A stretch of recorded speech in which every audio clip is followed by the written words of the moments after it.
വരും. എന്തെങ്കിലും കഴിച്ചിട്ട് സംസാരിക്കാം.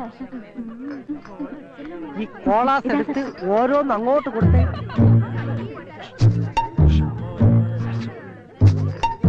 ആ കോള അങ്ങോട്ട്.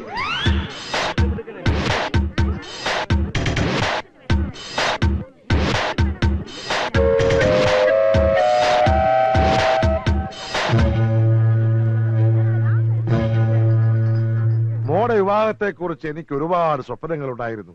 ഗുരുവായൂരപ്പന്റെ കടാക്ഷം കൊണ്ട് ഇതുവരെയെല്ലാം ഭംഗിയായി. നല്ല വരൻ, ഉയർന്ന ഉദ്യോഗം, 5 അക്ക ശമ്പളം, കൂടാതെ നല്ല തറവാടിയും. എന്നാലും കെട്ടുകഴിഞ്ഞാൽ തന്റെ മോൾ അങ്ങ് ദൂരേക്ക് പോവില്ലേടോ? ഒരേ ഒരു മകളെ ഉള്ളെന്ന് കരുതി പെണ്ണ് വീട്ടിൽ കയറി താമസിക്കുന്ന ഏതെങ്കിലും ഒരു കോന്തിനെ കെട്ടിച്ചു കൊടുത്താൽ വട്ടപ്പറമ്പിൽ ശ്രീധരനുണ്ടെത്താന് പിന്നെ എന്താണ് ഒരു വില? ജനിച്ചത് മകളാണെങ്കിൽ പിരിയേണ്ടി വരും. ആ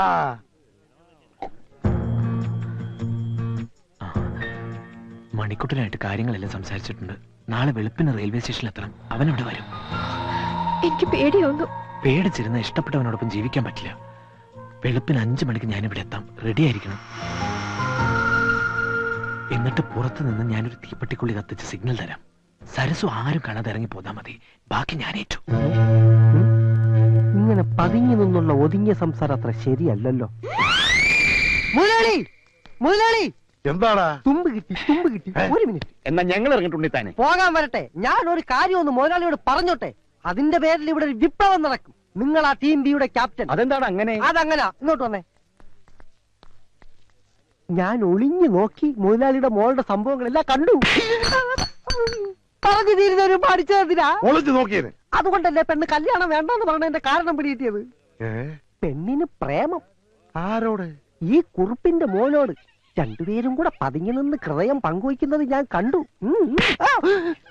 അനാവശ്യം പറയുന്നോടാ. ഞാൻ കണ്ടത് അവർ കിന്നാരം പറയണത്. മിണ്ടിപ്പോകരുത്. ചെറുപ്പം മുതലേ ഒന്നിച്ച് കളിച്ചു വളർന്ന പിള്ളേരാ. അവര് മിണ്ടിന്നും പറഞ്ഞു നോക്കിയിരിക്കും. അതിന് പുതിയ വ്യാഖ്യാനങ്ങൾ കണ്ടുപിടിക്കാൻ ശ്രമിച്ചാൽ നിന്റെ പല്ല് മുഴുവൻ താഴെ കിടക്കും. പോടാ. എന്താണ് ഉണ്ണിത്താനെ പ്രശ്നം? എന്തിനാ അവനെ തല്ലിയത്? അത് അവന്റെ ഷെയറാ. അരമണിക്കൂർ ഇടവിട്ട് അവനത് കിട്ടണം. അവനെന്തിയേ? ഇനി ആരെങ്കിലും പ്രേമിക്കാനോ മറ്റേ പോയോ? എന്താണോ കൊച്ചുകുറുപ്പേ, വല്ല പെൺപിള്ളേരെ ലൈനടിക്കാൻ പോയതാണോ? സംശയം എന്റേതല്ല, നിന്റെ അച്ഛന്റെയാ. അച്ഛൻ പറഞ്ഞു ഒടുവിൽ ജോസഫ് പ്രവചനം ശരിയാവുന്ന എനിക്ക് തോന്നുന്നു. എന്നാ കൊന്നുകളയും. അപ്പൊ ചെല്ല്, രാവിലെ നേരത്തെ എത്തണം. എടോ കൊച്ചുകുറുപ്പേ, തന്നോട് കൂടിയാ പറയുന്നേ. ഞാൻ വെളുപ്പിനെ എത്തും.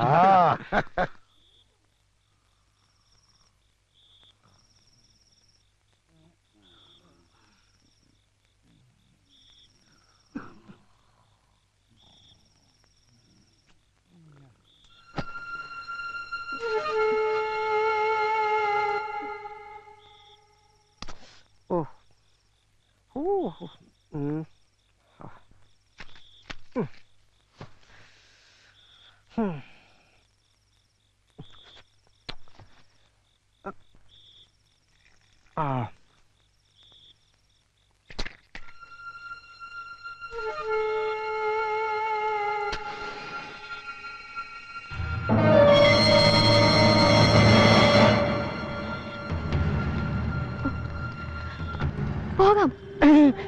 അയ്യോ, എന്താ?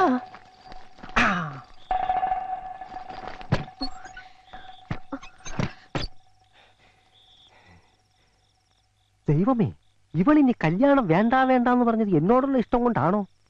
അടിച്ചോണ്ട് പോയാലോ?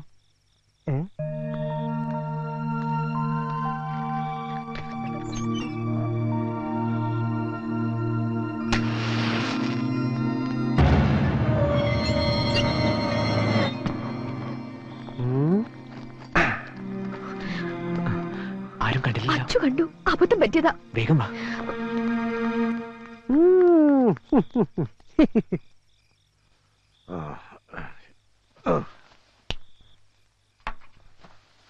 ഓ, സാവിത്രി, മണി 5 കഴിഞ്ഞു.